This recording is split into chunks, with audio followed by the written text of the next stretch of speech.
दोस्तों, क्या आप जानते हैं दुनिया की सबसे बड़ी नदी नील नदी, जिसे इजिप्ट के लिए एक वरदान कहा जाता है, ये आज धीरे धीरे सूखने की कगार पर आ गई है। हजारों सालों से मिस्र को जीवन देने वाली ये नदी न सिर्फ इजिप्ट बल्कि अफ्रीका के 11 देशों के लिए जीवनदायिनी नदी है। यही वो नदी है जिसके बारे में इतिहासकार बताते हैं कि नील नदी के किनारे ही दुनिया में पहली बार इंसानों ने खेती करी थी। और आज की तारीख में इसी नदी के किनारे इजिप्ट की लगभग 90% आबादी बसती है, जो अपने छोटे और बड़े सभी कामों के लिए इसी नदी पर पूरी तरह से आश्रित है। इन बातों को देखते हुए इजिप्ट में इस नदी के बिना जीवन की कल्पना भी करना नामुमकिन सा लगता है। इसलिए इजिप्ट वासियों के साथ साथ इजिप्ट और इथोपिया की सरकारें भी नील नदी के बचे हुए पानी को लेकर झगड़ रही हैं, जिसकी वजह से इजिप्ट की सरकार को इस नदी को बचाए रखने के लिए एक महत्वपूर्ण कदम उठाना पड़ रहा है। आखिर कौन सा है वो कदम जो इजिप्ट की सरकार उठाने वाली है?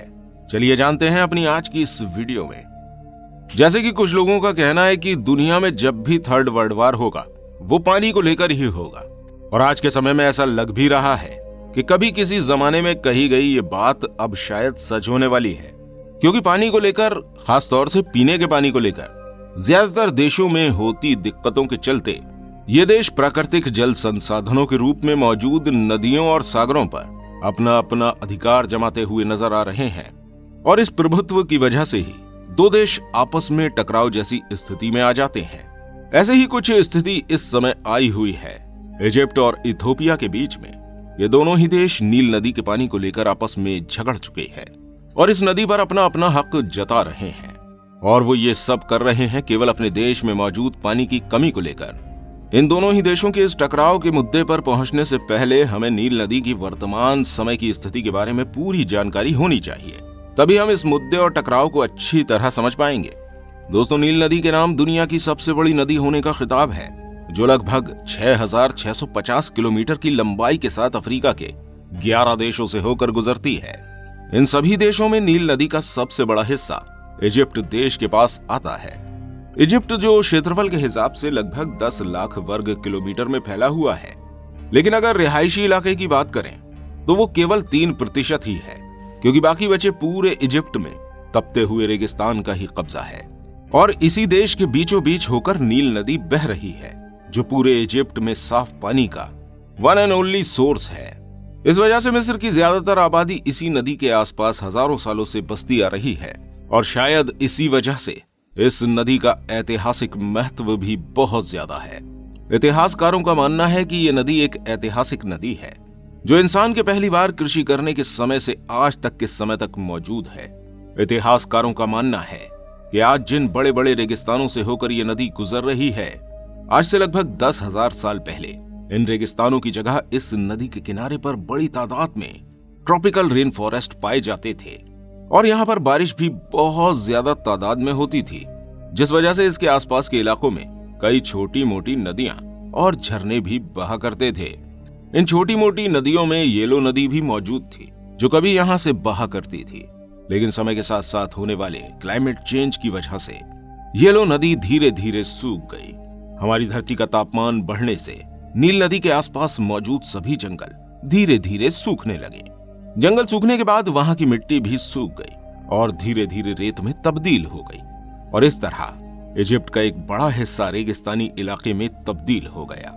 हालांकि नील नदी के किनारों पर अभी भी बहुत सी जगह खेती बाड़ी करी जाती है, लेकिन यह हिस्सा इजिप्ट के बड़े क्षेत्रफल को देखते हुए बहुत ही कम है।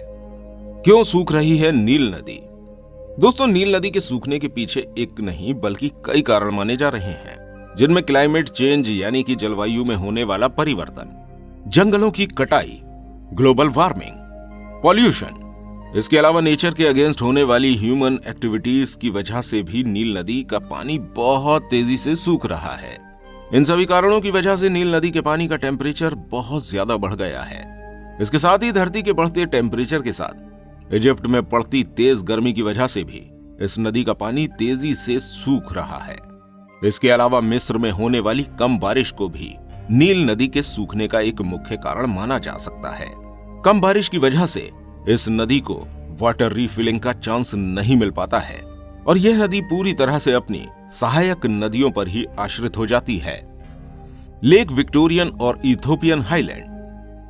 दोस्तों, आपको बता दें कि विक्टोरियन लेक और इथोपियन हाईलैंड नील नदी के वो मेन सोर्स हैं जो नील नदी में पानी के प्रवाह को बनाए रखते हैं। नील नदी को सबसे ज्यादा पानी इथोपियन हाईलैंड से ही मिलता है, जो कि इथोपिया में मौजूद है, और यही वजह है कि इथोपिया नील नदी के पानी पर अपना प्रभुत्व जमाता है और इस नदी के पानी पर अपना दावा पेश करता है। नील नदी में जहां एक तरफ सितंबर और अक्टूबर के महीने में पानी काफी उफान पर होता है, वहीं जब गर्मी का मौसम होता है तो इस नदी का वाटर लेवल काफी लो हो जाता है, जिस वजह से मिस्र के रिहायशी इलाके के आसपास के तटीय इलाकों की जमीन एकदम से सूख जाती है और वहां अकाल जैसी स्थिति पैदा हो जाती है, जो मिस्र के लोगों के साथ साथ वहां की सरकार के लिए भी एक बड़ी चुनौती की स्थिति होती है। ऐसे में सरकार द्वारा इस समस्या से निपटने के लिए कई बड़े बड़े कदम उठाए गए हैं और इसी के तहत वो किसानों को एफिशिएंट इरिगेशन की सलाह भी देते हैं। साथ ही इस तरह की फसलों को अपनी खेतों में उगाने को कहते हैं जिसमें पानी का इस्तेमाल कम से कम हो। इजिप्ट के रेगिस्तान में मौजूद चट्टानों और केव पेंटिंग्स को देखकर ऐसा लगता है कि किसी समय नील नदी के आसपास मौजूद हरियाली और जंगलों में कभी जंगली जानवर भी रहा करते होंगे, क्योंकि उनकी चित्रकारी में पेड़ पौधों के साथ साथ कई जानवरों के चित्र भी बने हुए दिखाई देते हैं। हालांकि आज इजिप्ट एक मरुस्थल में बदला हुआ नजर आता है, लेकिन कभी विश्व व्यापारिक तौर पर काफी उन्नत देशों में था। लगभग 300 ईडी के टाइम में यह अपने आसपास के सभी देशों में व्यापारिक केंद्र के तौर पर जाना जाता था, लेकिन आज सूखने की कगार पर पहुंच गई नील नदी के वजह से अपने आसपास के देशों से ही टकराव की स्थिति में है। बीते कई सालों में इजिप्ट और इथोपिया के बीच में नील नदी के पानी को लेकर एक बड़ा विवाद चल रहा है। जैसे कि हम आपको बता चुके हैं कि नील नदी में इथोपियन हाईलैंड से पानी की एक बड़ी मात्रा आकर मिलती है, जिस पर इथोपिया अपना अधिकार बता रहा है। इथोपिया का मानना है कि किसी भी देश में बहने वाले पानी पर उसका अपना अधिकार होता है, जिसकी वजह से वो नील नदी की इस ट्रिब्यूटरी रिवर पर एक बड़ा डैम बना रहे हैं। इसके बनने की शुरुआत साल 2011 से ही हो चुकी है। इस डैम का नाम ग्रैंड इथोपियन रेनियंसस डैम था, जिसे शॉर्ट में GERD नाम दिया गया था। यह डैम अफ्रीका का सबसे बड़ा डैम बनकर तैयार होने वाला था। इसका बजट लगभग $5 बिलियन बताया जा रहा है। यह डैम इतने बड़े पैमाने पर बनाया जा रहा है कि इसमें 1874 स्क्वायर किलोमीटर के एरिया में 74 बिलियन क्यूबिक मीटर पानी को स्टोर किया जा सकता है। साथ ही इस प्रोजेक्ट में जमा हुए पानी के इस्तेमाल से लगभग 6000 मेगावाट इलेक्ट्रिसिटी प्रोडक्शन भी इथोपिया आराम से कर सकेगा। अब अगर दोस्तों नील नदी पर इस डैम के प्रभाव के बारे में हम सोचेंगे तो पाएंगे कि इसके बनने से लेक विक्टोरिया से आने वाला सारा पानी इसी डैम तक रुक जाया करेगा, जिससे नील नदी को मिलने वाले पानी का एक बड़ा स्रोत बंद हो जाएगा और आगे जाने पर यह नील नदी पूरी तरह से सूख सकती है।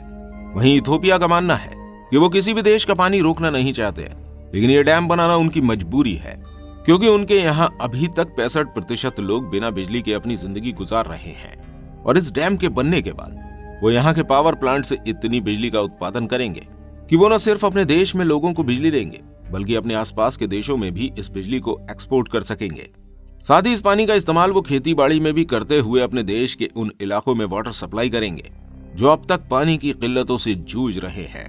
GERD से जुड़े मुद्दे के इंटरनेशनल लेवल पर आने के साथ ही मिस्र के साथ साथ उसके आसपास के और भी कई देशों ने इथोपिया के इस प्रोजेक्ट का विरोध किया और विरोध प्रकट करने वालों में सबसे आगे सूडान था।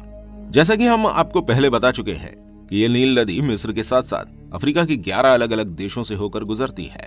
इन्हीं देशों में शामिल है सूडान, जिसके लिए नील नदी का अपना एक अलग महत्व है। हालांकि इस टकराव की स्थिति को दूर करने के लिए यूएस ने दोनों ही देश के प्रतिनिधियों के साथ इस समस्या का समाधान करना चाहा, जिस पर इथोपिया ने आश्वासन दिया है कि वो नील नदी के पानी को बंद नहीं करेगा और समय समय पर वो इसमें पानी को छोड़ता रहेगा। लेकिन मिस्र इथोपिया के इस फैसले से खुश नहीं है, क्योंकि मिस्र का मानना था कि इस तरह से नील नदी के सारे पानी पर इथोपिया का ही अधिकार रहेगा और उन्हें पानी की वजह से आगे जाकर हमेशा ही इथोपिया के आगे झुकना पड़ेगा। इस समस्या के एक समाधान के तौर पर इजिप्ट ने अपने यहाँ एक आर्टिफिशियल रिवर बनाने का फैसला भी किया है, जिसे न्यू डेल्टा रिवर नाम दिया गया है और इसमें वो बड़ी मात्रा में पानी को स्टोर करने की योजना बना रहे हैं। पर देखना यह है कि आगे आने वाले टाइम में इस नील नदी के साथ साथ और किन किन देशों में पानी को लेकर टकराव की स्थिति पैदा होगी और क्या यही पानी तीसरे विश्व युद्ध का कारण भी बनेगा। अपनी राय हमें कमेंट में जरूर दीजिएगा। उम्मीद है वीडियो आपको पसंद आई होगी। ऐसी वीडियोस और देखने के लिए हमारे चैनल को सब्सक्राइब करना बिल्कुल मत भूलिएगा और ये वीडियो अपने दोस्तों के साथ शेयर जरूर कीजिएगा। मिलते हैं आपसे अगली किसी वीडियो के साथ। तब तक अपना बहुत सारा ध्यान रखिएगा।